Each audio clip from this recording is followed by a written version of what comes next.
Hello बच्चों, welcome to class. आपका platform में आपका स्वागत है।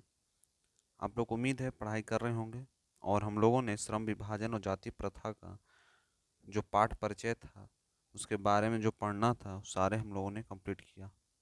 आज हम इसका ऑब्जेक्टिव क्वेश्चन लाए हैं जो बिहार बोर्ड 2024 के लिए बहुत ही इम्पोर्टेंट होगा,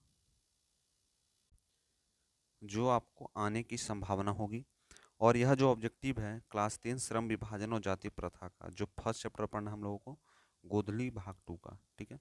देखिए, सबसे पहला जो ऑब्जेक्टिव यहाँ पर बोल रहा है, सबसे पहला क्या क्वेश्चन बोल रहा है, सबसे पहला बोलता है कि जो जाति प्रथा और श्रम विभाजन है, ठीक है, जाति प्रथा और श्रम विभाजन है ना, उसके जो साथ साथ किसका रूप लिया हुआ है। तो स्वतंत्रता का लिया है कि भारतीयत्व का लिया है कि श्रमिक विभाजन का लिया है, इनमें से कोई नहीं। तो इसका जो सही आंसर आपका होगा, इसका सही आंसर होगा ऑप्शन नंबर सी, श्रमिक विभाजन का। ठीक है, यहाँ पर मैं आंसर भी आपको हम दे दिए हैं, इससे आपको कोई भी दिक्कत नहीं होगी। ठीक है, नेक्स्ट क्वेश्चन बोल रहा है कि डॉक्टर भीमराव अंबेडकर ने किस किस प्रथा को आर्थिक पहलू से खतरनाक माना है। तो वह जो है जाति प्रथा है, ऑप्शन नंबर डी। नेक्स्ट है, लेखक बेरोजगारी का प्रमुख और प्रत्यक्ष कारण किसे मानते हैं। तो वह जाति प्रथा को मानते हैं, क्योंकि जाति प्रथा और श्रम विभाजन यही चैप्टर का ही नाम है, जाति प्रथा और श्रम विभाजन। तो इसमें जो मानते हैं वो किसको मानते हैं, जाति प्रथा को मानते हैं। ठीक है, नेक्स्ट क्वेश्चन बोल रहा है कि आधुनिक सभ्य समाज श्रम विभाजन को आवश्यक क्यों मानते हैं। क्योंकि कार्य कुशलता के लिए, किसके लिए करते हैं, कार्य कुशलता के लिए। ठीक है, ये वाला ऑप्शन नंबर ए इसका सही होगा। ठीक है, नेक्स्ट क्वेश्चन है, डॉक्टर भीमराव अम्बेडकर का जन्म कहाँ हुआ था। हम जो कल पढ़ाए थे उसमें भी मैं बताया था कि कहाँ हुआ था, महू मध्य प्रदेश में हुआ था। ठीक है, कहाँ हुआ था, महू मध्य प्रदेश में हुआ था। जिसका सही आंसर ऑप्शन नंबर ए होगा। नेक्स्ट है, डॉक्टर भीमराव अम्बेडकर का जन्म कब हुआ था, ये भी आपको एक पॉइंट्स बना के दिए थे। तो उनका जो जन्म 14 अप्रैल 1891 ईस्वी में हुआ था। नेक्स्ट, श्रम विभाजन और जाति प्रथा के लेखक निम्नलिखित में से कौन है। तो हम लोग जानते हैं डॉक्टर भीमराव अम्बेडकर हैं। ठीक है ना, तो इसका ऑप्शन नंबर डी होगा। ठीक है, क्या होगा, ऑप्शन नंबर डी होगा। ठीक है, अब यहाँ पर है साहेब, तो आपको सिर्फ भीमराव नहीं देखना है, पूरा देखना है, भीमराव अम्बेडकर देखना है। ठीक है, तो ऑप्शन नंबर डी इसका सही आंसर होगा। नेक्स्ट क्वेश्चन बोल रहा है कि जो अंबेडकर का जो जन्म परिवार में हुआ था, किस परिवार में उनका जन्म हुआ था। उनका जन्म जो है दलित परिवार में हुआ था। किस में हुआ था, दलित परिवार में। नेक्स्ट है, आदर्श समाज स्वतंत्रता समानता भ्रातृत्व पर आधारित होगा, किसने कहा था। तो वह जो कहे थे डॉक्टर भीमराव अम्बेडकर ही कहे थे, ऑप्शन नंबर 20 का होगा। नेक्स्ट है, भारत में जाति प्रथा का मुख्य कारण क्या है। तो भारत में जाति प्रथा का मुख्य कारण बेरोजगारी है। ठीक है, श्रम विभाजन और जाति प्रथा पाठ बाबा साहब के किस भाषण से संपादित है। तो द कास्ट ऑफ इनिगेशन से है कि जेनिस एंड डेवल्स पेमेंट से है, हुई क्षुद्रांत से है कि एनी हिस्सेन ऑफ कास्ट से। इसका सही आंसर होगा एनी हिस्सेन ऑफ कास्ट। ठीक है ना, कास्ट, ऑप्शन नंबर सी इसका होगा, जो यहाँ पर आपको हम शो भी करवा रहे हैं। नेक्स्ट है, जाति प्रथा स्वाभाविक विभाजन नहीं है। क्यों, क्यों नहीं है, क्योंकि रुचि पर आधारित नहीं होने के कारण। रुचि माने जिस रुचि है उस पर आधारित नहीं होने के कारण जाति प्रथा जो है एक स्वाभाविक विभाजन नहीं है। ठीक है, श्रम विभाजन निश्चित ही सभ्य समाज की है। श्रम विभाजन निश्चित ही सभ्य समाज की क्या है, एक आवश्यकता है। ऑप्शन नंबर 20 का सही होगा। नेक्स्ट है, जाति प्रथा का दूसरा रूप क्या है। जाति प्रथा का दूसरा रूप जो है श्रम विभाजन है। नेक्स्ट है, मानव मुक्ति के परोधा किसे कहा गया। तो वह जो कहा गया option number C Bhimrao Ambedkar को कहा गया। नेक्स्ट है, जातिवाद के पोषकों की इस युग में कमी नहीं है। लेखक भीमराव अम्बेडकर ने इसे क्या क्या विडंबना कहा है। क्या कहा है, विडंबना कहा है। ठीक है, भारत में जाति प्रथा की एक और विशेषता है कि यह श्रमिकों का क्या करता है, अस्वाभाविक विभाजन नहीं है। यह श्रमिकों का अस्वाभाविक विभाजन नहीं है। ठीक है ना, ये जानना है आपको, ऑप्शन नंबर ए इसका होगा, यह श्रमिक का अस्वाभाविक विभाजन नहीं है। नेक्स्ट क्वेश्चन बोल रहा है कि जो उद्योग धंधों की जो प्रक्रिया या तकनीक में निरंतर विकास और कभी कभी अकस्मात क्यों हो जाता है। क्योंकि उसमें जो है परिवर्तन हो जाता है। क्या होता है, परिवर्तन हो जाता है।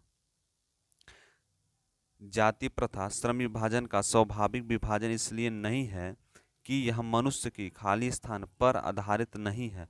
तो यह जो खाली स्थान में क्या है, रुचि पर आधारित नहीं। क्यों?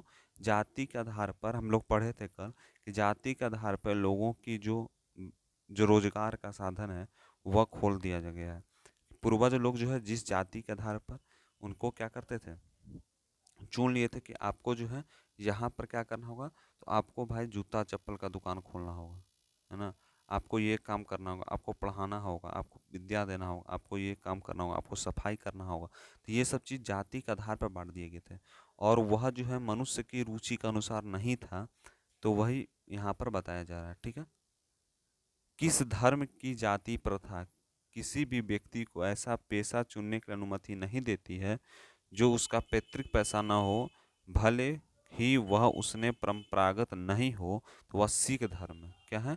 सिख धर्म है। ठीक है, नेक्स्ट है, उद्योग धंधों की प्रक्रिया और तकनीकी का निरंतर विकास और अकस्मात परिवर्तन मनुष्य को क्या आवश्यकता ला देता है, तो मनुष्य को जो है ऑप्शन नंबर ए, वह अपना पेशा बदल सकता है, वह पेशा अपना जो है बदल सकता है, उसको कोई भी दिक्कत नहीं है।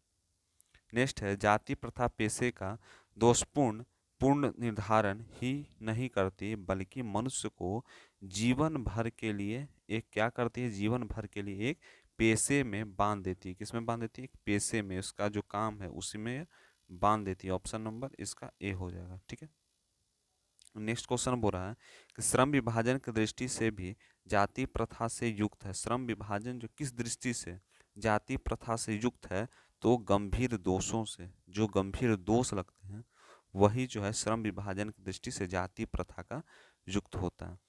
अंबेडकर के अनुसार आदर्श समाज किस पर आधारित होता था? अंबेडकर के अनुसार जो आदर्श समाज है स्वतंत्रता पे, समता पे और भ्रातृत्व पे, यानी स्वतंत्रता हो, सभी जगह स्वतंत्र हो लोग, समानता एक समान नज़र से देखा जाए, और भ्रातृत्व यानी भाई बहन के जैसा सबको रहे, तो इसी आधार पे अंबेडकर जो है आदर्श समाज की आधारित करते हैं। ठीक है, नेक्स्ट क्वेश्चन बोल रहा है, आदमी कब भूखे मर सकता है? जब उसे प्रतिकूल परिस्थितियों में अपना पेशा बदलने की स्वतंत्रता न हो। यही बोला, ऑप्शन नंबर डी। क्यों? इसका मतलब समझिए, प्रतिकूल परिस्थिति में यानी अगर उसका परिस्थिति माने उसका जो पेशा है अगर सही से नहीं चल रहा है और वो सोचेगा कि दूसरा हम पेशा हम लें, तो वह नहीं कर सकता। यही जो आदमी को भूखे मार सकता है ना। नेक्स्ट है, जाति प्रथा का श्रम विभाजन मनुष्य की किस चीज पर निर्भर नहीं रहता है, तो वह स्वच्छता पे, स्वेच्छा यानी स्वेच्छा से रूप से वह कुछ नहीं कर सके। यही बात यहाँ पर बोला जा रहा है कि जाति प्रथा श्रम विभाजन मनुष्य की किस चीज पर निर्भर नहीं रहता है, स्वेच्छा, स्वेच्छा से वह कुछ नहीं कर सकता। उस जाति के आधार पर उसको बांटा गया है, उसी जाति के अनुसार आपको वहां पर काम करना है, यही बताया गया। ठीक है, नेक्स्ट क्वेश्चन हमारा जाति प्रथा का दूषित सिद्धांत है। जाति प्रथा का दूषित सिद्धांत क्या है? ठीक है ना, तो गर्भ धारण के समय ही मनुष्य का पेशा निर्धारित कर दिया जाता है। मैंने अगर जाति के आधार पर हो रहा है, तो अगर वह गर्भ में है, बच्चा का शिशु अगर गर्भ में है, तो गर्भ में ही उसको बता दिया, उसका पेशा निर्धारित कर दिया कि यह बच्चा यह काम करेगा, जो भी काम करे, जो जाति के आधार पर जो चीज़ बंधा हुआ है वह उसको बांध दिया जाता है। नेक्स्ट है, भाईचारे का वास्तविक रूप क्या है? तो भाईचारे का वास्तविक रूप जो होता है जिसमें दूध पानी का मिश्रण हो, यानी दूध और पानी के जैसा जब मिश्रण हो जाता है तो भाईचारा हो जाता है। यानी कि दूध और पानी अगर ले लेते हैं, अगर दूध में पानी डाल दिया जाए या पानी में दूध डाल दिया जाए, दोनों का पता नहीं चलता है, उसी तरह से भाईचारे का वास्तविक रूप होना चाहिए। ठीक है ना।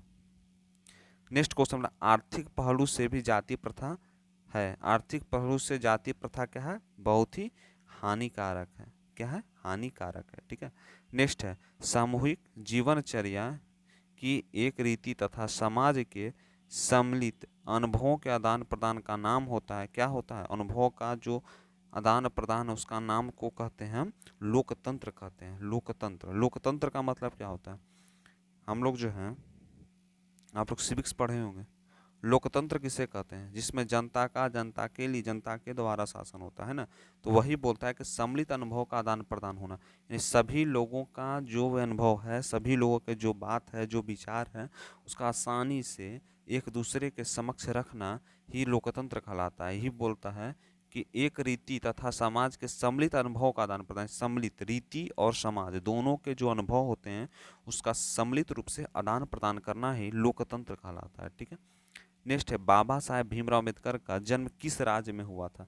तो जो वह हुआ था महू मध्य प्रदेश, हम आपको बताए थे, लेकिन उसमें ऑप्शन था आपका महू मध्य प्रदेश, लेकिन अगर महू नहीं दिया रहेगा तो क्या लगाएंगे? मध्य प्रदेश लगाएंगे। तो ऑप्शन नंबर ए इसका सही होगा। क्या होगा? ऑप्शन नंबर ए इसका सही होगा। नेक्स्ट क्वेश्चन, लेखक की दृष्टि से आदर्श समाज कैसा होना चाहिए?